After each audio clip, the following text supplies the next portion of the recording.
बिनिका गोकुलाष्टमी महोत्सव उद्यापित सुवर्णपुर जिला बिनिकार 9 तारिख आरंभ होता 242तम गोकुलाष्टमी यात्रा 16 तारिख शेष होती।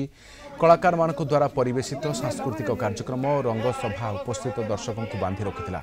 दधिवामन मंदिर सम्मुख गोपपुर और जोगेश्वर मंदिर वनदुर्गा प्रांगण मथुरा नगरी में अनुष्ठित यात्रार विभिन्न दृश्य को हजार हजार लोक उपभोग करते। कंसक निमंत्रण क्रमे दरबार को बीर महाराजपुर विधायक अतिरिक्त जिलापाल लेखक घासीराम पंडा प्रमुख अतिथि भाव में जोग देते। अंतिम दिवस में कृष्ण बलराम बिनिका नगरी परिक्रमा करते।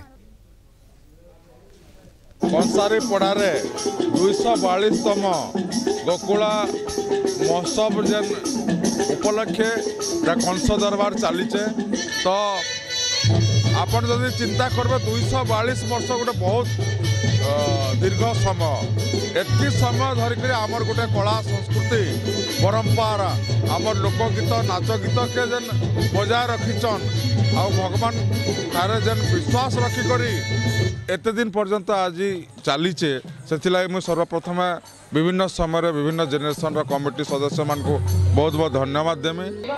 ब्रजबिहारी नृत्य कला संघ बिनिका तरफ आम आयोजन करूँ और ये यात्रा ए वर्ष बहुत खूब सुंदर भाव होइछे।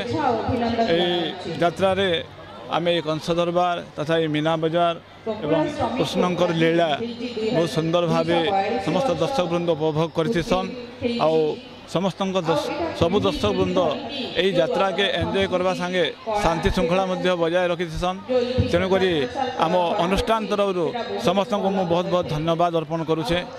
आमर कंसारी पड़ार माहौलटा पूरा वृंदावन टाइप हो जाए यात्रा चलला बेले आज तो यात्रार लास्ट दिन फिर भी किसी दुख करवा ना नो कि यात्रा के सोर करिएका फेर गोटे वर्ष पलि जा फेर यात्रा आसबा तो समस्ते आसुन यात्रा के उपभोग करूँ। मीना बजार और यात्रार मुख्य आकर्षण आमर कंस दरबार विभिन्न राज अतिथि माने भी आसन। आमर जगन्नाथ नगर समस्ते बहुत खुशी अच्छू सबुदिन बागी इथर भी आमर कृष्ण बलराम आउ पूर्णमासी माँ आसिक आमर नगर परिक्रमा आमर आमर नगर के आसले जगन्नाथ नगर के आउ से समस्ते बहुत उत्साह थिलु आउ बहुत भाग्य थिले जे कि आमे एंता गुटे दृश्यटे देखि पारसु।